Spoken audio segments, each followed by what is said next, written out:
chị tao chỉ mà mình ấy quen bạn chị tao chỉ mà mình quen bạn chị tao chỉ mà mình lòng ăn tao ai để lên nó bằng cái hay bên không là nào ý tao hỏi bên đó tia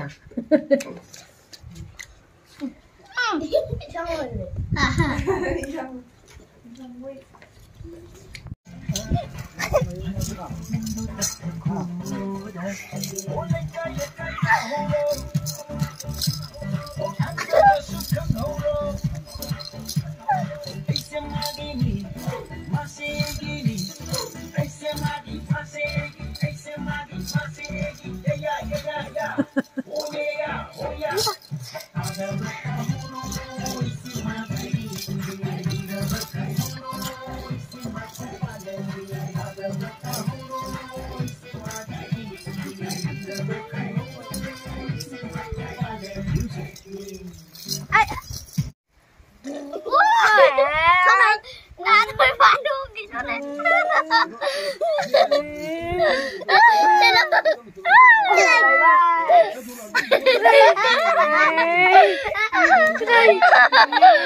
Kamu